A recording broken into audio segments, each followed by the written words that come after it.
स्वागत है। आज से 1800 साल पहले, कालिदास से भी पहले, एक नाटककार थे भास। उन्होंने एक नाटक रचा, प्रतिमा नाटकम। उसमें भरत अपनी मां कैकेयी को बोलते हैं कि मां, तुम माता कौशल्या और माता सुमित्रा के बीच में वैसे ही लग रही हो जैसे गंगा और यमुना के बीच में एक प्रदूषित नदी।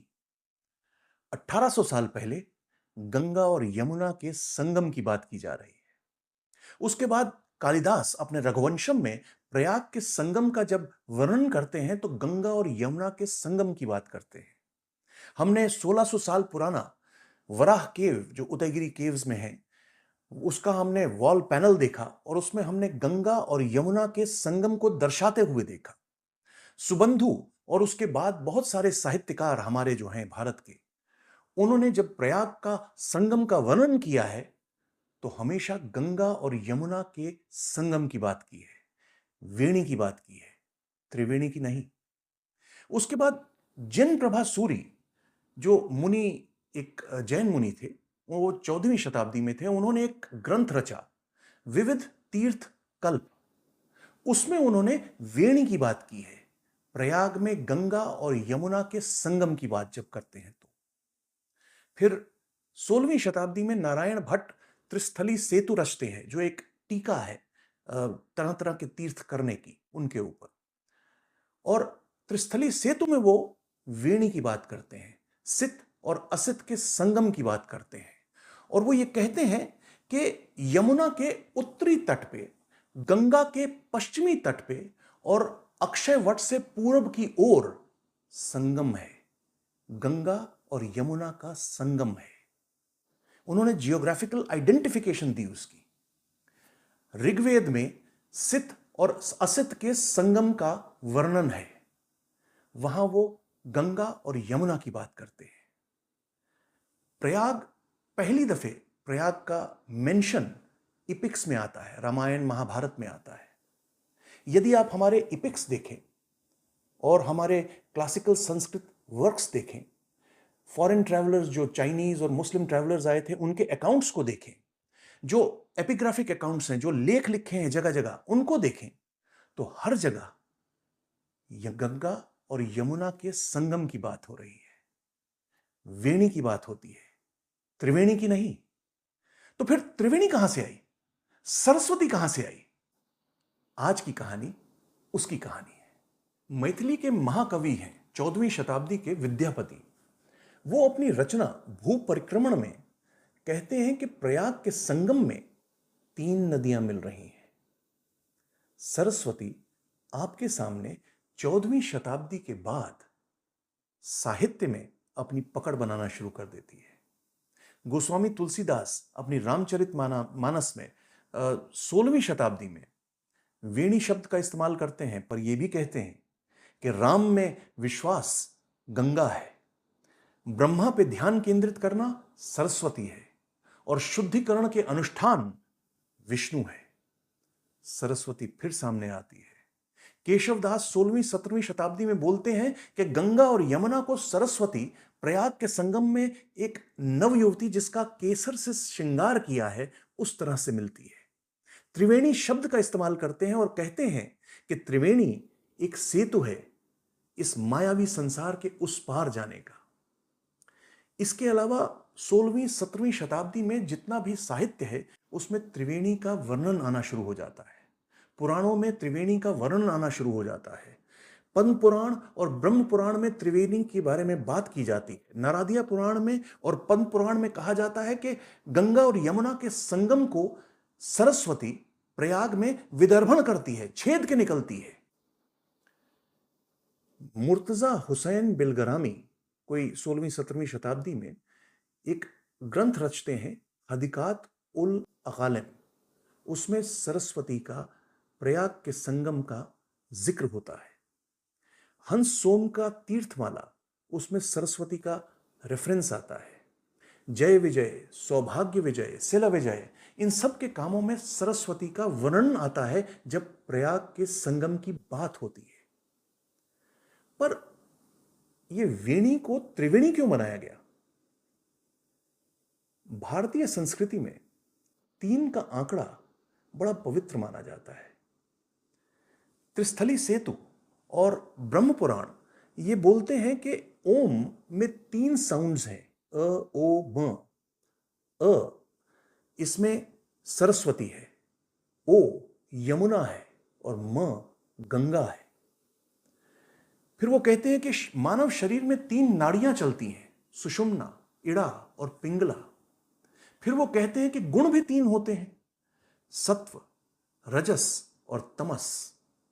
और फिर जो ब्रह्म है उसके भी 3 आयाम हैं, ब्रह्मा, विष्णु, महेश। इसीलिए वेणी त्रिवेणी बनती है। सरस्वती एक अंतर्ध्यान मुद्रा में वेणी का हिस्सा बनती है और प्रयाग के संगम में अपने आप को प्रकट करती है, प्रत्यक्ष करती है। पर सरस्वती का क्या इतिहास है? ऋग्वेद में सरस्वती महानदी है, पहाड़ियां तोड़ के निकलती है और शिवालिक की पहाड़ी से निकल के पश्चिम की ओर चलती है। और फिर यह भी हमको ज्ञात है कि उत्तरी राजस्थान के सूरतगढ़ के पास रेत में लुप्त हो जाती है। गंगा और यमुना पूरब की ओर चलती हैं और प्रयाग में उनका संगम है। सरस्वती जहां लुप्त होती है वो मध्य देश का पश्चिमी छोर है। प्रयाग हमने एपिसोड 1 में देखा, मध्य देश का पूर्वी छोर है।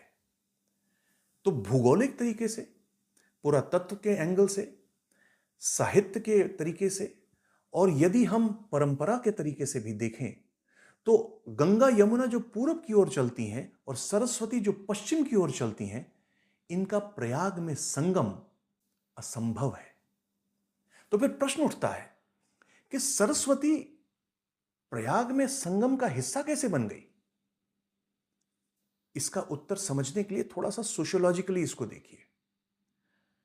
सरस्वती एक महानदी थी, उसके तट के ऊपर संस्कृति और साहित्य की रचना हुई है जिसका भोग आज तक हम कर रहे हैं। हमारी संस्कृति का एक अभिन्न अंग है वो सब। और ये सारी चीजें एक समाज की कलेक्टिव मेमोरी, जो उसकी लोक स्मृति है, उसके ऊपर एक अमिट छाप छोड़ती है। आप अपनी मां के हाथ का खाना बचपन में जो खाते हैं उस स्वाद को बुढ़ापे तक ढूंढते रहते हैं।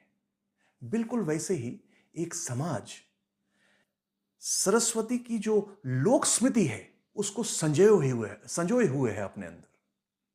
और जो हमारे 14वीं शताब्दी के बाद कवि थे, उनको इस कल्पना को अपने काम में जाहिर करने में बड़ा आनंद आता है। ये लोक स्मृति अपने आप को प्रत्यक्ष कर देती है हमारे साहित्य में 14वीं शताब्दी के बाद, और खासकर पौराणिक साहित्य में। जब पद्म पुराण में यह बोला जाता है कि पुष्कर तक सरस्वती पहुंच गई अदृश्य रूप में, अंतर्ध्यान मुद्रा में।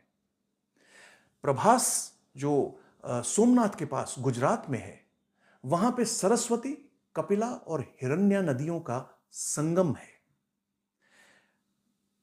उसके बाद में नारदिया पुराण में यह बोला जाता है कि ब्रह्मा ने गया में सरस्वती को अवतरित किया। नर्मदा के नीचे सरस्वती कोई 100 तीर्थों के साथ मौजूद है। पुराणों में यह भी लिखा है कि सरस्वती के कुंड को गया में कैसे बनाया गया। वो ये भी कहते हैं कि मथुरा में सरस्वती मौजूद है। वामन पुराण में ये कहते हैं कि सरस्वती के 4 चरित्र हैं।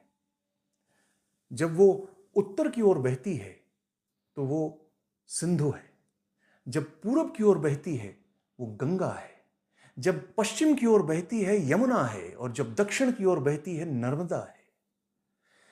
सरस्वती हमारी लोक स्मृति का अभिन्न अंग बन गई है और वो एक कवि की कल्पना में बार बार हमारे सामने जाहिर हो जाती है। महाभारत में ये कहते हैं कि सरस्वती 7 हैं इस दुनिया में और उनके नाम दिए हुए हैं। एस.एन. रॉय, जिन्होंने पुराणों के ऊपर बहुत अच्छी रिसर्च की है, उन्होंने ये पाया कि मत्स्य पुराण में और पद्म पुराण में 3 से 5 कुंड, पॉन्ड्स, पूल्स, इनका जिक्र है पानी का। और सरस का मतलब होता है कुंड, एक छोटा पॉन्ड। तो वो कहते हैं कि ये जो मत्स्य और पद्म पुराण में कुंड बोले गए हैं, यही सरस्वती है प्रयाग में।